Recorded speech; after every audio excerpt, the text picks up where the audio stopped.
വിക്രം വേദയുടെ second പാർട്ടിലെ second എപ്പിസോഡാട്ടോ. വേദയെ അവിടെ ഹോസ്പിറ്റലിൽ അഡ്മിറ്റ് ചെയ്യാൻ വന്നിരിക്കുക കേട്ടോ. അങ്ങനെ ഡോക്ടർ പറയും, ജനറൽ വാർഡ് ഒഴിവില്ല, നമുക്ക് ട്വിൻസ് ബെഡിൽ പോകാം, അവിടെ ഒരു ഫാമിലിയോട് ഉണ്ട്. ആരാന്ന് വേദ അന്വേഷിക്കുമ്പോൾ അത് ഫസ്റ്റിൽ കണ്ടില്ലേ, രാധിക, അവരെയാണ് അഡ്മിറ്റ് ചെയ്തത്. അതായത് ആ പ്രശ്നം കഴിഞ്ഞിട്ടുള്ള ആ ദിവസമാണിത്. അങ്ങനെ അവിടെ അഡ്മിറ്റ് ആവുന്ന സമയത്ത് അവിടെയുള്ള നേഴ്സായിട്ട് വേദ ഭയങ്കര കൂട്ടാവുന്നുണ്ട് കേട്ടോ.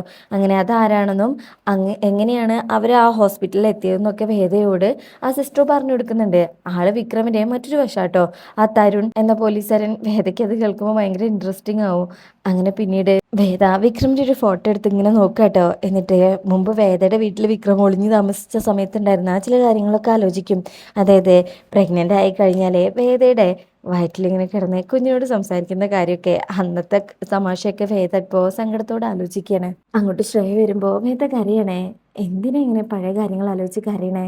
എന്തിനും വിഷമിക്കുന്ന കാര്യങ്ങൾ മാത്രം ആലോചിക്കുന്ന നോക്കിയപ്പോൾ വേദ അറിയും, വിഷമിക്കുന്ന കാര്യങ്ങളൊന്നുമല്ല, അത് വിക്രത്തെക്കുറിച്ചുള്ള കാര്യങ്ങളാണ്. ഞാൻ വിക്രത്തോടൊപ്പം ഒരു വർഷമേ ജീവിച്ചിട്ടുണ്ടായിരുന്നുള്ളൂ, അതൊരു വല്ലാത്ത കാലാ എന്ന് പറഞ്ഞ് അതിന് ഉപമയായിട്ട് ചിത്രം സിനിമയിലെ നെടുമുടി വേണു മോഹൻലാലിനെ ഭക്ഷണം കഴിക്കാൻ വിളിക്കുന്ന ആ സീനുകൾ പല കാലത്തായിട്ട് അതിലെ നായിക വിളിച്ചിരുന്ന ആ ഭാഗങ്ങൾ ഇങ്ങനെ ആലോചിക്കും. അതായത് ദേഷ്യവും പിന്നെ ആ ദേഷ്യം, പാവം, സഹതാപം, സ്നേഹം, പ്രണയം, അങ്ങനെ ഓരോ വികാരങ്ങളിലൂടെ കടന്നുപോയല്ലോ. അതുപോലെയാണ് ഇപ്പോൾ വിക്രമും താനും തമ്മിലുള്ള ജീവിതം ഉണ്ടായിരുന്നതെന്ന് വേദ പറയാ. ശേഷം വേദനെ ചേർത്ത് പിടിച്ച് സംസാരിക്കണേ. ഇന്ന് നിനക്ക് കൂട്ടിയിരിക്കണമെന്നുണ്ട്, പക്ഷേ നൈറ്റ് ഷിഫ്റ്റാ, ഒഴിവാക്കാൻ പറ്റിയില്ല. വേദ പറയും, കുഴപ്പമില്ല, ദാ ആ സ്വിച്ച് ഒന്ന് നിൽക്കുക, ഈ ഹോസ്പിറ്റലിൽ മൊത്തം ഓടിയെത്തും. അങ്ങനെ വേദ ശ്രേയ പോകുന്ന നേരത്തിൽ താങ്ക്സ് ഒക്കെ പറയുന്നുണ്ട് കേട്ടോ. ഒന്ന് പോടി എന്ന് പറഞ്ഞ് അവിടുന്ന് ശ്രേയ പോകും ഡ്യൂട്ടിക്കായിട്ട്. വിക്രമാണെങ്കിൽ ജയിലിലാട്ടോ. ഇപ്പോഴും ആകെ സങ്കടത്തിലാണ്. ഇത്രയും കാലമായിട്ടും വിക്രം ആ ജയിലുമായിട്ട് പൊരുത്തപ്പെട്ടിട്ടില്ല. വിക്രമിന്റെ റൂമിലിരിക്കുന്ന ആള് പറയും, നീ മാത്രം ഒഴുക്കിനെതിരെയാണ് ഇപ്പം നീന്തുന്നത്. ഇവിടുത്തെ സങ്കടങ്ങളുണ്ടെങ്കിലും അതെല്ലാം മാറ്റി വെച്ച് ജീവിക്കണം. വിക്രം പറയും, ഞാൻ ഒരുപാട് തവണ ജയിലിൽ കിടന്നിട്ടുണ്ട്. അന്ന് ഇവിടുന്ന് പോവരുതെന്ന് ആഗ്രഹിച്ചത്, പക്ഷെ ഇന്ന് അങ്ങനെയല്ല. ഇനി ഒരിക്കലും ഇങ്ങോട്ട് വരരുതെന്നാണ് ഞാൻ ഇവിടുന്ന് അവസാനമായി പോകുമ്പോൾ വിചാരിച്ചത്. അവളോടൊപ്പം നല്ലൊരു ജീവിതം സ്വപ്നം കണ്ടിരുന്നു, എന്നാൽ സംഭവിച്ചത് എന്നൊക്കെ ഇങ്ങനെ വിക്രം സങ്കടത്തോടെ പറയും. അങ്ങനെ ജീവിതം എന്താണെന്നും ജീവിക്കാൻ പ്രേരിപ്പിച്ചത് വേദയാണെന്നും വേദയോടൊപ്പം ഉണ്ടായിരുന്ന ഓരോ നിമിഷങ്ങളും ആ രാഘവേട്ടൻ്റെ അടുത്ത് വിക്രം ഇങ്ങനെ പറയണേ. അങ്ങനെ അങ്ങേര് പറയും, സന്തോഷമുള്ളതും വിഷമിക്കുന്നതുമായിട്ടുള്ള എല്ലാ കാര്യവും ഓർക്കണം, പക്ഷേ ഇനിയുള്ള ജീവിതത്തിൽ സന്തോഷം മാത്രമായിരിക്കണം നമ്മുടെ കൂടെ ഉണ്ടാവേണ്ടത്. നമ്മുടെ മനസ്സ് സ്വതന്ത്രമാണ്, ആലോചിക്കുക, നന്നായി സന്തോഷിക്കുക എന്നൊക്കെ പറഞ്ഞ് അങ്ങേരെ അവിടെ നിന്ന് പോകുമ്പോഴും വിക്രം വേദയെക്കുറിച്ച് ഇങ്ങനെ ആലോചിച്ചിരിക്കുക കേട്ടോ. അതിനുശേഷം പിന്നീട് കാണിക്കുന്നത് വേദ ഇങ്ങനെ റൂമിലിരിക്കുന്ന സമയത്തായിരിക്കും അങ്ങോട്ട് രാധികയുടെ അമ്മ വരുന്നത്. വേദയോടുള്ള അറിയാതെ പൊട്ടിക്കറിയും. വേദയെ കാണുമ്പോൾ വേദയെ പരിചയപ്പെടുകയാണ്. അങ്ങനെ കുറേ കാര്യങ്ങളൊക്കെ സംസാരിക്കും. രാധികയ്ക്ക് നല്ല ബ്ലീഡിങ് ആണ്, ഓപ്പറേഷൻ ചെയ്ത് കുഞ്ഞിനെ പുറത്തെടുക്കണം എന്നൊക്കെയാണ് പറയുന്നത്. ഇപ്പം 8ാം മാസമാണേ. ആകെ ഒരു ടെൻഷൻ. അവളുടെ മുന്നിൽ ധൈര്യമായിട്ട് നിന്നെങ്കിലും ഇപ്പോൾ ഉള്ളിലേക്ക് വന്നപ്പോൾ ഞാൻ കരഞ്ഞുപോയി. ഞാനിപ്പോൾ ഒരു റിസൾട്ട് എടുക്കാൻ വന്നതാ എന്നൊക്കെ പറയുമ്പോൾ വേദ പറയും, ആ ഓക്കെ, എന്നാൽ പിന്നെ ഞാൻ പോട്ടെ. അപ്പോൾ വേദയുടെ അടുത്ത് വേദയെ കുറിച്ചൊക്കെ ചോദിക്കുന്നുണ്ട്. വേദ പറയും, ഫ്രണ്ട് ഉണ്ടായിരുന്നോ, ഇപ്പോൾ പുറത്തേക്ക് പോയി. അല്ല ഹസ്ബൻഡ്? ആ, വേദയുടെ മുഖം മാറും. പുറത്താണോ? വേദ പറയും, അതെ പുറത്താന്ന് പറയും. അങ്ങനെ അവർ ജസ്റ്റ് ഒന്ന് പരിചയപ്പെടുന്നുണ്ട് കേട്ടോ. അങ്ങനെ പിന്നീട് ശ്രീകാന്ത് കുറച്ച് ഗുണ്ടകളെയൊക്കെ അറേഞ്ച് ചെയ്യുന്നുണ്ട്. എന്നിട്ട് വേദ ഇപ്പോൾ ഡൽഹിയിലാണോ ഉള്ളതെന്നും അവളെക്കുറിച്ച് ഫുൾ ഡീറ്റെയിൽസ് അന്വേഷിക്കണം. ഈ ഒരു അവസ്ഥയിലായതുകൊണ്ട് ഏതെങ്കിലും ഹോസ്പിറ്റലായിരിക്കണം, അപ്പോൾ ഗൈനക്കോളജി ഡിപ്പാർട്ട്മെൻറ്റിലൊക്കെ അന്വേഷിക്കണം എന്നൊക്കെ പറഞ്ഞിട്ട് അവർ പറഞ്ഞേക്കാണ്. കുറച്ച് ആൾക്കാർ ഡൽഹിയിലും ഉണ്ടാവും എന്ന് പറഞ്ഞിട്ട് കേട്ടോ. പിന്നെ നെക്സ്റ്റ് എപ്പിസോഡിൽ കാണിക്കുന്നത് വേദയ്ക്ക് വേണ്ടിയിട്ട് അവർ ഒരുവിധ ഹോസ്പിറ്റലിലൊക്കെ ഇങ്ങനെ അന്വേഷിക്കുന്നതാട്ടോ. വേദ നിൽക്കുന്ന ഹോസ്പിറ്റലും അവരെത്തുന്നുണ്ട്. ഇതേ സമയം ഡോക്ടർ വന്ന് വേദയെ ചെക്ക് ചെയ്യാട്ടോ. അങ്ങനെ ചെക്കിങ് കഴിഞ്ഞാൽ കുഴപ്പമൊന്നുമില്ലെന്ന് പറയും. അല്ല വേറെ ആരും ഇല്ലേ? വേദ ഇല്ലെന്ന് പറയുമ്പോൾ, അല്ല ഹസ്ബൻഡ് ഇത്രയും ദിവസം ചെക്കപ്പിന് വന്നപ്പോൾ ഞാൻ ചോദിച്ചില്ലെന്നേ ഉള്ളൂ. അപ്പോഴേക്കും അരുണ സിസ്റ്റർ കൂടെ ഉണ്ട്. അതെ, ഹസ്ബൻഡ് ഗൾഫിലായിരിക്കും അല്ലേ? വേദ അതേന്ന് പറയും. ലീവ് കിട്ടിയില്ല. അപ്പോൾ വീട്ടുകാരോ? ഓ, അത് മനസ്സിലായില്ലേ ഡോക്ടർക്ക്, ഒളിച്ചോടി വന്നതായിരിക്കും എന്നൊക്കെ അരുണ സിസ്റ്റർ തന്നെ പറയും. വേദയ്ക്ക് സംസാരിക്കാൻ ഒരു അവസരമേ കൊടുക്കുന്നില്ല. അങ്ങനെ ഡോക്ടർ പറയും, കുഞ്ഞ് ജനിച്ചു കഴിഞ്ഞാൽ എല്ലാവരുടെയും വിഷമവും ദേഷ്യവും ഒക്കെ പോകും കേട്ടോ. അപ്പോൾ ഡോക്ടർ വേദയെ സമാധാനിപ്പിച്ച് അങ്ങ് പോകുമ്പോൾ വേദ മനസ്സിൽ വിചാരിക്കും, വയറിൽ തൊട്ടിട്ട് നിനക്ക് എല്ലാവരും ഉണ്ട്, എല്ലാവരിൽ നിന്നും മാറ്റി നിർത്തുന്നത് ഞാനാണ്. ഏത് പ്രതിസന്ധിയിലും പതറാതെ നിന്നിട്ടുള്ള അമ്മ, ഏത് പ്രതിസന്ധിയിലും പൊരുതി നിന്നിട്ടുള്ള നിന്റെ അമ്മ നിന്റെ ജീവന്റെ കാര്യം വന്നപ്പോൾ തോറ്റുപോയി. നിന്റെ സുരക്ഷ ഉറപ്പാക്കിയാൽ നിനക്ക് വേണ്ടി എല്ലാം, നഷ്ടപ്പെട്ടതെല്ലാം അമ്മ പിടിച്ചെടുത്ത് തരും എന്നൊക്കെ ഇങ്ങനെ പറയുന്നുണ്ട് കേട്ടോ. തോടാട്ടോ ദർശനും ശ്രീകാന്തും കൂടെ വേദയെക്കുറിച്ച് സംസാരിക്കണേ. ആ വീഡിയോയിൽ നിന്നും അവള് പ്രഗ്നന്റ് ആണെന്നുള്ള കാര്യം ഉറപ്പാ. ശ്രീകാന്ത് പറയും, ആ കുഞ്ഞിനെ ഞാൻ ജനിപ്പിക്കില്ല. ഇപ്പൊ അവള് പ്രഗ്നന്റ് ആണെന്നുള്ള വിവരം നമ്മൾ മാത്രമേ അറിയുള്ളൂ, ഇനി അത് മറ്റൊരാൾ അറിയരുത്. ദർശൻ പറയും, അങ്ങനെ ഒരു വീഡിയോ കിട്ടിയപ്പോ ഞാനല്ല അയച്ചത്, ഞാൻ ആർക്കും കൂടെ പറയില്ലെന്ന് പറയും. ശ്രീകാന്ത് പറയും, ഈ സ്വത്തുക്കൾ അങ്ങനെ ആ തെമ്മാടി അവന്റെ കുടുംബവും അനുഭവിക്കാൻ ഞാൻ സമ്മതിക്കില്ല. സമയമാകുമ്പോൾ കുഞ്ഞുമായിട്ട് പ്രത്യക്ഷപ്പെടാൻ അവളുടെ പരിപാടി, അത് നടക്കരുത്. അപ്പൊ ദർശൻ പറയും, ഈ സ്വത്തിന്റെ കാര്യത്തിലൊന്നും എനിക്ക് താല്പര്യമില്ലെന്നറിയാലോ, എല്ലാ കാര്യത്തിലും അവളോടൊപ്പം നിന്നിട്ടുള്ളവനാ ഞാൻ, നല്ല സുഹൃത്തായിട്ട്. അവസാനം എൻ്റെ അച്ഛനെ കൊല്ലാൻ അവളും കൂട്ടുനിന്നറിഞ്ഞ എന്ന് പറഞ്ഞ് നല്ല ദേഷ്യത്തിലാണ് ദർശൻ. അതാണ് ദർശനെ ഇങ്ങനെ മാറ്റിയത് കേട്ടോ. ശ്രീകാന്ത് പറയും, കംസന്റെ കഥ കേട്ടിട്ടില്ലേ, അതുപോലെ ഒരു അമ്മാവനാണ് ഞാൻ. എട്ടാമത്തെ പുത്രനാണ് അവിടെ പ്രശ്നമെങ്കിൽ ഇവിടെ ആദ്യത്തേത് തന്നെ. അതിനൊരു ഇളവ് കൊടുത്താലേ വിക്രത്തിന്റെ മുന്നിൽ ഞാൻ തോറ്റുപോകും. അപ്പോൾ ദർശൻ പറയും, എല്ലാത്തിനും ഞാൻ കൂടെ ഉണ്ട്, വിളിച്ചാൽ മതി. ശ്രീകാന്ത് ശരി എന്ന് പറഞ്ഞ് അവിടെ നിന്ന് പോകും. അങ്ങനെ പോകാൻ നിൽക്കുമ്പോഴായിരിക്കും ശങ്കരൻ അങ്ങോട്ട് വരുന്നത്. പോവല്ലേ, വീട്ടിൽ പോകാത്തതുകൊണ്ട് ഇടയ്ക്കൊക്കെ കാണുന്നുള്ളൂ. ദർശൻ പറയും, ഇല്ല, വെറുതെ അങ്കിളിനെ കണ്ട് സംസാരിച്ച് മുഷിയണ്ടെന്ന് പറഞ്ഞ് പോകാൻ തുടങ്ങുമ്പോൾ ശ്രീകാന്ത് പിടിച്ചു വെക്കും. അങ്ങനെ ശങ്കരനുമായിട്ട് സംസാരിക്കുമ്പോഴും ശങ്കരൻ പറയും, വിക്രം അത് ചെയ്യില്ല, അതെനിക്ക് ഉറപ്പാ. ഇനി ചെയ്തിട്ടുണ്ടെങ്കിൽ തന്നെ അതൊരു കയ്യബദ്ധമായിരിക്കണം, വിക്രമിനെ ഞാൻ രക്ഷിക്കും എന്ന് ശങ്കരൻ പറയുമ്പോൾ ദർശൻ പറയും, പ്രോസിക്യൂഷന്റെ ഭാഗത്ത് ഞാനുണ്ടാകും, നമുക്ക് നോക്കാം. ദർശൻ പോയി കഴിഞ്ഞാൽ ശ്രീകാന്ത് പറയും, അകത്ത് കിടക്കുന്ന നിങ്ങളുടെ മരുമകനെ രക്ഷിക്കാൻ നിങ്ങൾ നോക്കുമ്പോൾ രക്ഷിക്കാതിരിക്കാൻ വേണ്ടി ദർശൻ നോക്കിക്കോളും. അപ്പോഴേക്കും എനിക്ക് പുറത്ത് ചില പരിപാടിയുണ്ട്. നിങ്ങളുടെ ഒളിഞ്ഞു കിടക്കുന്ന മകളുണ്ടല്ലോ. അപ്പൊ തന്നെ ശങ്കരൻ പറയും, അവൾ നിന്റെ മുന്നിൽ പ്രത്യക്ഷപ്പെടും. അവൾ മറിഞ്ഞിരിക്കുന്നുണ്ടെങ്കിൽ നിനക്ക് വേണ്ടി അവൾ എന്തൊക്കെയോ കരുതി വെക്കുന്നുണ്ടെന്ന് വേണം മനസ്സിലാക്കാൻ. അറിയാം, ഒരുപാട് സർപ്രൈസ് ആയിട്ടാണ് അവൾ പ്രത്യക്ഷപ്പെടാനിരിക്കുന്നതെന്ന് അറിയാം. അതിനു മുന്നേ ഞാൻ കണ്ടെത്തിയാ പോരെ അവളെ. വരുന്നുണ്ട് ഞാൻ ഒരിക്കൽ കൂടെ കാണിക്കാത്ത മുറ്റത്തേക്ക്. അന്ന് നിങ്ങളുടെ മകളും ഉണ്ടാവും എൻ്റെ കൂടെ. ജീവനോടെ ആണോന്നറിയില്ല, ഒന്നല്ലെങ്കിൽ ജീവനോടെ അല്ലെങ്കിൽ ഫ്രീസറിൽ എന്ന് പറയുമ്പോൾ ശങ്കരനൊന്ന് ഭയക്കുന്നുണ്ട്. അത് പറഞ്ഞ് ശ്രീകാന്ത് പോകും. പിന്നീട് കാണിക്കുന്നത് വേദയെ അന്വേഷിച്ച് നടക്കുക കേട്ടോ. ആ കുറച്ച് ഗുണ്ടകള് ആ ഹോസ്പിറ്റലിലൊക്കെ. അങ്ങനെ വേദ കിടക്കുന്ന റൂമിലേക്ക് പോകാൻ തുടങ്ങുന്ന സമയത്തായിരിക്കും അവിടേക്ക് തരുൺ എന്ന പോലീസുകാരനും അയാളുടെ ഭാര്യയെ ആ റൂമിലേക്ക് ഷിഫ്റ്റ് ചെയ്യുന്നത്. ഇയാളെ കാണുന്നതും ആ ഗുണ്ടകൾ ഭയക്കും. തരുൺ പോലീസ് ഉണ്ട് അവിടെ എന്ന് പറഞ്ഞിട്ട് അവന്മാർ വേഗം ഓടി പോകും കേട്ടോ. അങ്ങനെ വേദ ഇപ്പോൾ ഒരു സേഫായ സ്ഥലത്ത് തന്നെയാണ് എത്തിപ്പെട്ടിട്ടുള്ളത്. വേദ അവരെങ്ങനെ നോക്കുമ്പോൾ തരുൺ പോലീസിന് ഇഷ്ടപ്പെടുന്നില്ല. അയാൾ ആ കർട്ടൻ വേഗം വലിച്ചിടുന്നുണ്ട് കേട്ടോ. വേദ പിന്നെ ഒന്നും കാര്യമാക്കാണ്ടേ അവ തിരിഞ്ഞു കിടന്ന് വയറിലിങ്ങനെ കൈവയ്ക്കും. പിന്നീട് കാണിക്കുന്ന ഭാഗത്തില് ശ്രീകാന്ത് വിക്രമിനെ ജയിലിലിട്ട് കൊല്ലാൻ വേണ്ടിയിട്ട് ആരെയോ ഏൽപ്പിക്കാട്ടോ. ഒരാൾ പരോള് കഴിഞ്ഞിട്ട് അകത്ത് കയറാൻ നിൽക്കുന്നുണ്ട്. അയാളെയാണ് ഏൽപ്പിക്കാൻ തുടങ്ങുന്നത്. അങ്ങനെ വിക്രമിനെയും അവിടെ വെച്ച് തീർക്കാനാണ് ശ്രീകാന്തിന്റെ പ്ലാൻ. പിന്നീട് വേദ ഇങ്ങനെ ഹോസ്പിറ്റലിൽ കിടക്കുകയാണല്ലോ. അപ്പോ തരുണിന്റെ അമ്മ കുറച്ച് ഫ്രൂട്ട്സ് ഒക്കെ കട്ട് ചെയ്ത് വേദയ്ക്ക് കൊടുക്കണേ. ഇപ്പോൾ രാധിക നല്ല ഉറക്കത്തിലാട്ടോ. അങ്ങനെ വേദയോട് അവരുടെ കഥ പറയാട്ടോ. അവരുടെ ഭർത്താവും പോലീസിലായിരുന്നു എന്നും പിന്നെ ഡെലിവറിയുടെ ടൈമിൽ മരിച്ചൊരു കഥയൊക്കെ കേൾക്കുമ്പോൾ വേദയ്ക്ക് വലിയ സങ്കടമാവുന്നുണ്ട് കേട്ടോ. അങ്ങനെ ഓരോരോ കഥകൾ ഇങ്ങനെ പറയും. പിന്നെ വേദയോട് നല്ല സ്ട്രോങ് ആയി നിൽക്കണമെന്നും ഇനിയാണ് പ്രശ്നങ്ങൾ വരാൻ പോകുന്നത്, അതുകൊണ്ട് എപ്പോഴും നമ്മൾ നല്ല സ്ട്രോങ് ആയിട്ട് നിൽക്കണം എന്ന് പറയാം. അപ്പോഴേക്കും രാധിക പേടിച്ച് കരയുമ്പോൾ രാധികയുടെ അടുത്തേക്ക് ചെല്ലും. ഈ സമയം കമലമ്മ അടുത്ത് വന്ന് സംസാരിക്കുന്ന പോലെയൊക്കെ വേദയ്ക്ക് തോന്നണേ, ആ അമ്മ പറഞ്ഞത് ശരിയാണേ, ഇനിയാണ് പ്രശ്നങ്ങൾ വരാൻ പോകുന്നത്, മോള് ധൈര്യമായിട്ടിരിക്കണം. അങ്ങനെ വേദ അതേക്കുറിച്ചൊക്കെ ആലോചിച്ചിരിക്കാട്ടോ. ഇതേ സമയം കമലമ്മ നാട്ടില് ഹോസ്പിറ്റലിലാ, എന്തോ ചെക്കപ്പിനായിട്ട് വന്നതാട്ടോ. അങ്ങനെ ഈ സമയം ശങ്കറിനെ വിളിച്ചിട്ട് ഒന്ന് കാണാൻ വേണ്ടിയിട്ട്, അതായത് വിക്രമിനെ കാണാനുള്ള ഒരു അവസരം ഉണ്ടാക്കി തരണം എന്ന് പറയുമ്പോൾ മാഷു പറയും, 2 ദിവസം മുന്നേ ഞാൻ പോയി കണ്ടതല്ലേ.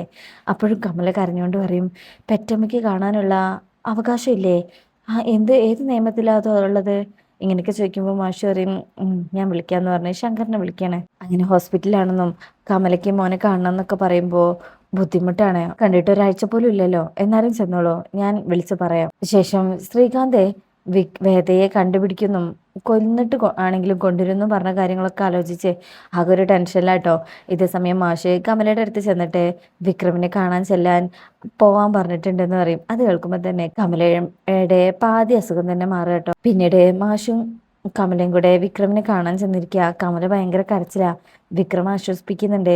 മാഷും പറയും, നീ ഇങ്ങനെ കരഞ്ഞ അവന് സങ്കടാവില്ലേ, അവന് ഉറപ്പുണ്ട് അവൻ ഇറങ്ങും, പിന്നെ നീ എന്തിനിങ്ങനെ വിഷമിക്കുന്നേ? വിക്രം അപ്പോഴും പറയും, ഞാനായിട്ട് ആരെയും കൊന്നിട്ടില്ല, സത്യത്തിൽ എല്ലാരും കൂടെ ഞങ്ങളെ കൊല്ലാനാ നോക്കിയത്, എന്നാ കോടതിയിലെല്ലാം തിരിച്ചായെന്ന് മാത്രം. ഒരുപാട് കാലമൊന്നും ഞാൻ ഇതിനകത്ത് കഴിയില്ലമ്മേ, അമ്മ ധൈര്യമായിട്ടിരുന്നോളൂ. മാഷും പറയും, ഒരു ദിവസം സത്യം പുറത്തു വരും. വേദയെക്കുറിച്ചൊരു വിവരം ഇല്ലാത്തതുകൊണ്ടാ വിക്രം എന്റെ മനസ്സ് കൈവിട്ടു പോകുന്നത്.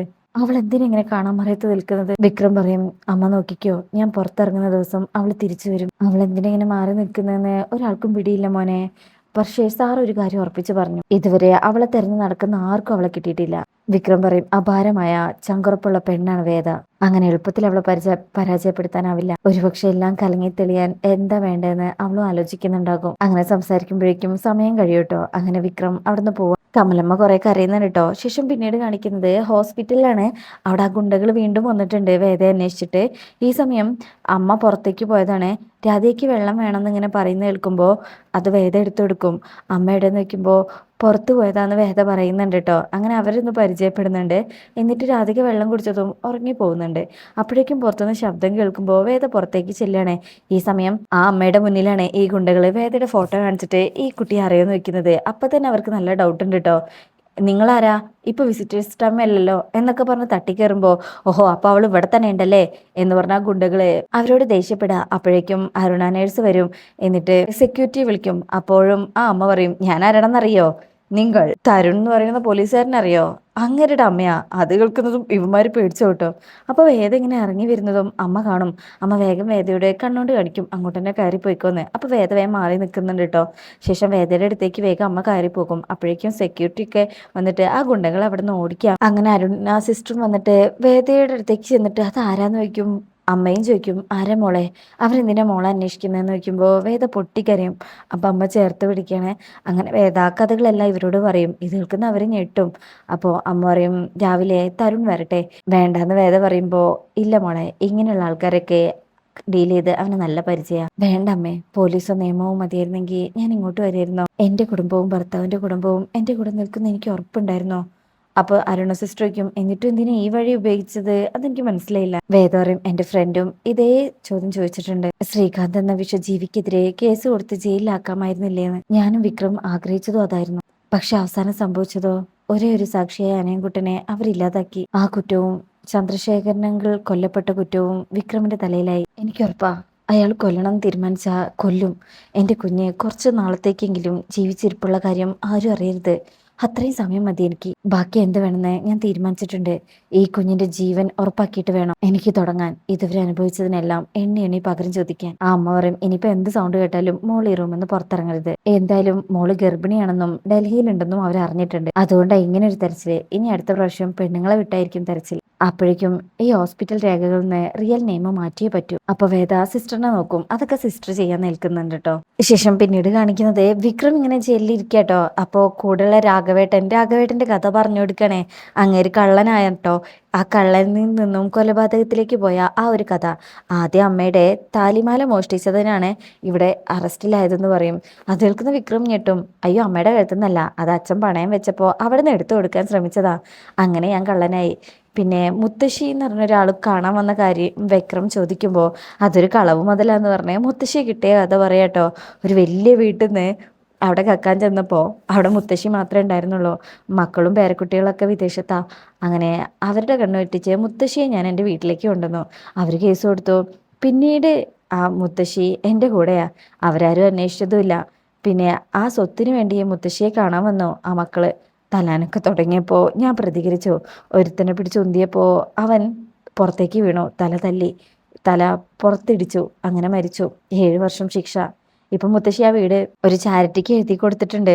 അതിൻ്റെ പേപ്പർ നടക്കുകയാണ് എന്നൊക്കെ വിക്രമിനുടെ കഥകൾ ഇങ്ങനെ പറയാം. ഇവിടുന്ന് ഇറങ്ങിയിട്ട് മുത്തശ്ശിയോടൊപ്പം സുഖമായിട്ട് ജീവിക്കണം. മോഷണമൊക്കെ ഞാൻ നിർത്തിയേ. അതാ പറഞ്ഞത്, പ്രതീക്ഷ കൈവിടരുത്. ഇവിടെ വേദ മറിഞ്ഞിരിക്കുന്നുണ്ടെങ്കിൽ അതിന് പിന്നിൽ ശക്തമായൊരു കാരണം ഉണ്ടെന്നാണ് അർത്ഥം. അത് ശ്രീകാന്തും ഗുണ്ടകളും അല്ല, മറ്റെന്തോ കാരണമാണ്. അതൊരിക്കൽ വേദ നിന്നോട് പറയും. പിന്നീട് കാണിക്കുന്നത് ഹോസ്പിറ്റലിനാട്ടോ. അവിടെ രാധികയ്ക്ക് ഇപ്പോഴും വല്ലാത്ത പേടിയാണ്. ഡോക്ടർ വന്ന് പരിശോധിച്ചിട്ട് പറയും, പേടിക്കാനൊന്നുമില്ലാന്ന്. രാധികയ്ക്ക് എൻ്റെ കുഞ്ഞിന് എന്തെങ്കിലും പറ്റുമോ, ആർക്കോ കൊല്ലാൻ വരുന്നുണ്ട്. അപ്പോൾ ഡോക്ടർ പറയും, ഒന്നും പറ്റില്ല, നമ്മളൊക്കെ ഇല്ല ഇവിടെ. പിന്നെ തരുൺ വന്നാൽ ഒന്ന് കാണാൻ പറയണം എന്ന് പറഞ്ഞിട്ട് വേദയുടെ അടുത്തേക്ക് ചെല്ലും. വേദയൊക്കെ അല്ലേ ആന്ന് പറയുമ്പോൾ ഡോക്ടർ അവിടെ നിന്ന് പോകുകയാണ്. അപ്പോൾ സിസ്റ്റർ പറയും, റെക്കോർഡ്സിൽ നിന്ന് പേര് മാറ്റില്ല, അത്ര എളുപ്പമല്ലായിരുന്നോ? അവസാനം സംഭവിച്ച കാര്യങ്ങളെല്ലാം എനിക്ക് ഡോക്ടറോട് പറയേണ്ടി വന്നു. ഇത് കേൾക്കുമ്പോൾ ഇവർ ഞെട്ടും. മുഴുവൻ പറയേണ്ടി വന്നോ? ഇത്രയും വലിയ ഒരു കാര്യം ചെയ്യുമ്പോൾ അത്രയും പൊസിഷനിൽ ഇരിക്കുന്ന ഒരാളെ കൂടെ നിർത്തിയേ പറ്റൂ. ഇപ്പൊ റെക്കോർഡ്സിലൊന്നും വേദയുടെ പേരില്ല, കൂട്ടുകാരിയുടെ പേരാ ശ്രേയ. വേദയ്ക്ക് അവൾക്ക് എന്തെങ്കിലും കുഴപ്പം ഒരു പ്രശ്നമില്ല. അങ്ങനെ വേദ ശ്രേയ എന്നുള്ള പേരിലാട്ടോ ഇപ്പൊ അവിടെ മൊത്തമുള്ളത്. വിക്രമിനെ പോലീസുമായിട്ട് സംസാരിക്കുകയാണ്. ആ പോലീസ് നല്ല സ്നേഹമുള്ളതാണ്.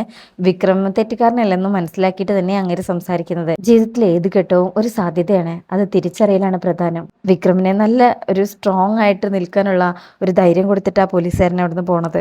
ശേഷം പിന്നീട് കാണിക്കുന്നത് മറ്റേ ഹോസ്പിറ്റലിലാണ്.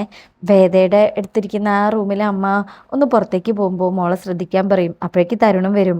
കുഴപ്പമില്ല എന്ന് പറഞ്ഞ അമ്മ പോകും. വേദ അത് കാണുമ്പോൾ അവിടെ കിടക്കാട്ടോ. പിന്നെ ഇവരിങ്ങനെ സംസാരിക്കുക, അതായത് രാധികയുടെ ലൈഫിലുണ്ടായിരുന്ന ചില ട്രോമകളൊക്കെ പറയാട്ടോ. ചെറുപ്പകാലത്തെ ഓർമ്മകളാ. ഒരു ദിവസം എണീക്കുമ്പോൾ വെന്ത മാംസത്തിന്റെ മണം കേട്ടാ ഞാൻ എണീക്കുന്നത്. അതെന്റെ മനസ്സിലേക്ക് ഓടി വരുന്നു. അവളുടെ ചെറുപ്പകാലത്തിലെ അമ്മേനെയും അച്ഛനെയും അനിയനെയൊക്കെ നഷ്ടമായതാട്ടോ. ഈ മതത്തിന്റെ പേരിലുള്ള തർക്കം കാരണം വീടിന് തീയിട്ടതാ. അങ്ങനെ അന്ന് രക്ഷപ്പെട്ടത് ഈ കുട്ടി മാത്രമായിരുന്നു. പിന്നെ എന്താണ് കൗൺസിലിങ്ങും ട്രീറ്റ്മെന്റൊക്കെ ആയിട്ട് ഒക്കെ റെഡി ആയത് അതും അനാഥാലയത്തിൽ ആയിരുന്നു. അങ്ങനെയാണ് പിന്നീട് തരുണിന്റെ ജീവിതത്തിലേക്ക് വന്നതും. എല്ലാം ഞാൻ മറന്നു. പുതിയൊരു ജീവിതമായിരുന്നു. പക്ഷേ ഇപ്പതാ വീണ്ടും വീണ്ടും എൻ്റെ മുന്നിൽ അവരെല്ലാം വരുന്നത് പോലെ മൊത്ത രക്തത്തിൻ്റെ മണാണ്. എനിക്ക് എന്തെങ്കിലും പറ്റിക്കഴിഞ്ഞാൽ നമ്മുടെ കുഞ്ഞിനെ നല്ല സ്ഥലത്ത് കൊണ്ടുപോകണം, ശാന്തിയും സമാധാനമുള്ള സ്ഥലത്ത്. ഇത് കേൾക്കുമ്പോൾ തരുൺ അങ്ങ് സങ്കടത്തിലാവും. നിനക്കൊന്നും പറ്റില്ല, ഡെലിവറി കഴിഞ്ഞാൽ നമ്മൾ ഇവിടം വിട്ട് പോകും നല്ലൊരു സ്ഥലത്തേക്ക് എന്ന് പറഞ്ഞ് ചേർത്ത് പിടിക്കുക. ഇതെല്ലാം വേദ കേൾക്കുന്നുണ്ട് കേട്ടോ. വേദയ്ക്കും ഡെലിവറി കഴിഞ്ഞാലേ വേറൊരു സ്ഥലത്തേക്ക് പോകണമല്ലോ. അങ്ങനെ വേദ അതേക്കുറിച്ചൊക്കെ ആലോചിക്കുന്നുണ്ട്. പിന്നീട് കാണിക്കുന്നത് വിക്രമിനെയാണ്. വിക്രം നല്ല ഉറക്കത്തിലാണ്.